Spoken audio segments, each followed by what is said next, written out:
लोग शेरो शायरी करते हैं। मैं आपको इसका एक एग्जांपल अगर दूं, किसी बात को अगर अलग तरीके से कहा जाए तो कैसे कहा जाए।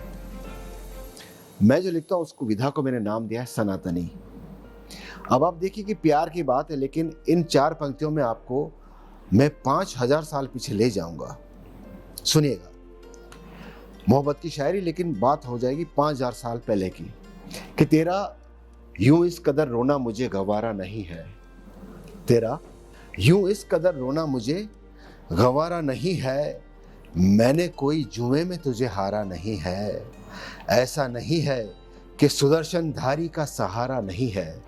बात इतनी सी है कि अब तक मैंने उसे पुकारा नहीं है। नमस्कार, मेरा नाम कपिल पालीवाल है और मैं उदयपुर से हूँ। मैंने अपने करियर की शुरुआत, अगर प्रोफेशन के बारे में बात करें तो रेडियो से शुरू करी है। रेडियो इंडस्ट्री से मैं जुड़ा, ये बात है लगभग 2007 की बात है, जब उदयपुर के अंदर रेडियो एफएम लॉन्च ही हुआ था। तो उस समय मुझे इसके साथ काम करने का मौका मिला और एज अ प्रोमो प्रोड्यूसर मैंने रेडियो के अंदर ज्वाइन किया था। उसके अंदर हमको चीज़ें बनानी होती थी, यानी कि अपार्ट फ्रॉम सॉन्ग, गीतों के अलावा जो भी चीज़ें होती थी वो हमको प्रोड्यूस करनी होती, चाहे वो स्पार्कलर हो, चाहे कॉमेडी का आइटम हो, चाहे विज्ञापन हो, ये सारी चीज़ें हम बनाते थे। तो उसके साथ साथ थोड़ी सी बोलने में रुचि थी, तो मेरे जो सीनियर थे उन्होंने मुझे शो करने के लिए कहा, तो मुझे एक शो भी किया मैंने। राजधानी के अंदर वो शो किया था, मेवाड़ी के अंदर शो किया था। और एक मैंने अपनी आवाज़ में एक स्पार्कलर भी बनाया था जिसको टक्कर सिंह नाम दिया था, तो वो भी काफ़ी लोगों ने पसंद किया। देखिए, रेडियो के अंदर बहुत सारी चीज़ें होती हैं, सिर्फ एक काम नहीं होता बोलने का। रेडियो के अंदर मल्टीपल चीज़ें होती थी, अलग अलग डिपार्टमेंट्स होते हैं। जैसे कि आरजे का एक हो गया, फिर उसके बाद राइटिंग का एक हो गया, फिर इसके बाद एक सेल्स का हो गया, एडमिन का हो गया। तो आप किस क्षेत्र में जाना चाह रहे हैं? सबसे पहली चीज़ ये है, अगर मैं राइटर हूँ, क्योंकि मैं लिखता हूँ, तो मैंने अपनी विधा को इसके अंदर खोजा और रेडियो के अंदर राइटिंग, हाँ, रेडियो के अंदर राइटिंग होती है। रेडियो के अंदर आपको जिंगल्स लिखने होते हैं, रेडियो के अंदर आपको विज्ञापन लिखने होते हैं।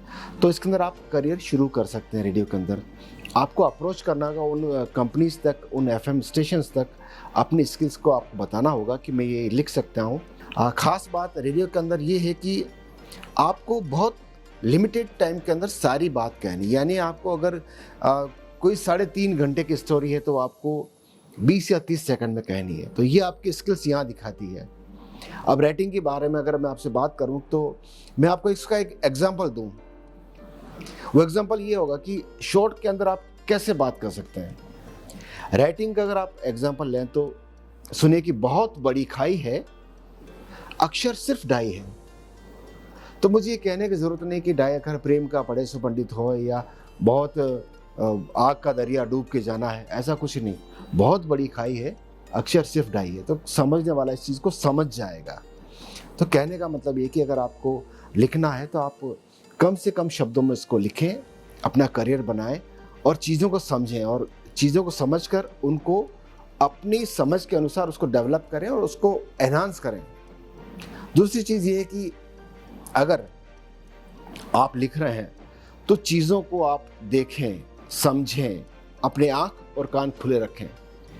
एक टिप मैं आपको देता हूँ कि अगर आपको किसी सब्जेक्ट पर लिखना है और आपको उसका क्लू नहीं मिल रहा है, तो मैं आपको एक तरीका बताता हूँ कि जैसे कि एग्जांपल, हमको बोला कि पृथ्वी पर लिखिए। अब आपको कुछ क्लू नहीं मिल रहा है कि कहाँ से शुरू करूँ, तो मैं आपको सजेशन देता हूँ कि उसको आप रिवर्स कर दीजिए। आप चले जाइए आसमान पर, कि आसमान से यूं देखने पर तो धरती गोल लगती है, मगर शायद ये उतनी गोल है नहीं जितनी दिख रही है। आप पहुंच गए धरती पर, मिल गया आपको स्टार्ट, ये आपकी स्टार्ट हो गई। तो लिखने के लिए आपको ऐसे चीजें मिलेगी अगर आप चीजों को अलग तरीके से करना सोचेंगे। ये एक नई चीज है, क्योंकि ये इतना कला का और साहित्य का और इतना वाइल्ड फील्ड है कि अगर आप इसके अंदर बंध जाएंगे तो आप कुछ नया सृजन नहीं कर पाएंगे। मेरा ये सोचना है कि अगर आपको कुछ नया क्रिएशन करना है तो आपको अनुशासन से हटना होगा। अनुशासन यानी कि उस पर्टिकुलर आर्ट का, उस कला का जो अनुशासन है, कैसे अनुशासन हमें यह कहता है कि हर चीज़ धरती को अपनी ओर खींचती है। सिंपल सी बात है, गुरुत्वाकर्षण बल जो है वो अपनी तरफ चीज़ें खींचता है, लेकिन वृक्ष क्या करता है? वृक्ष सृजन करता है। वो धरती से खींचकर पानी की एक एक बूंद को एक एक पत्ती तक पहुंचाता है। अगर उसने अनुशासन तोड़ा है तो वो सृजन कर पाया है। तो मेरी आपसे ये अपील है कि आप अपने आँख और कान खुले रखें, जितना देखने को मिलता है उसको आप अपने नज़रिए से उसको ग्रास्प करें और अपने तरीके से उसको लिखें, उसको भेजें। आजकल बहुत सारे प्लेटफॉर्म आ गए हैं, डिजिटल की दुनिया है, तो आप अगर लिखते हैं और अपनी प्रिंट नहीं करा सकते किताब, तो आजकल तो ऑडियो बुक का ज़माना है। आप अपनी चीज़ बनाइए, रिकॉर्ड करिए, डालिए, लोगों तक पहुंचाइए, साहित्य का सृजन कीजिए। ज़रूरी नहीं कि आज आपकी कोई किताब पढ़ने बैठेगा, क्योंकि आजकल टाइम हो गया 20 सेकंड की रील का, 1 मिनट की रील का, तो उतनी बड़ी किताब कोई पढ़ेगा नहीं, मेरा ऐसा सोचना है। लेकिन हमको ये चीज़ दूसरे तरीके से उसको परोसनी है। अगर कोई पिज़्ज़ा खाना चाह रहा है, लेकिन घर वाले बोल रहे हैं कि पिज़्ज़ा बहुत ज़्यादा नहीं खाना चाहिए, तो आप उसको रोटी के ऊपर पिज़्ज़ा टाइप टॉपिंग करके दे दीजिए। आप अपनी जड़ों को मत छोड़िए। आपके पास जो स्किल है उसको आप कैसे पहुंचा सकते हैं लोगों को, मीडिया तलाश कीजिए, बहुत सारे रास्ते खुले हैं। और आप अगर रेडियो के अंदर जाना चाहते हैं तो मैं आपसे कहता हूं कि रेडियो की इंडस्ट्री कोई साउंड की इंडस्ट्री नहीं है। आपको ये नहीं सोचना चाहिए कि मेरी आवाज़ अच्छी होने से कुछ नहीं होता है। 2 चीज़ें ज़रूरी है रेडियो के अंदर। एक तो आपके पास एक्सप्रेशन होने चाहिए।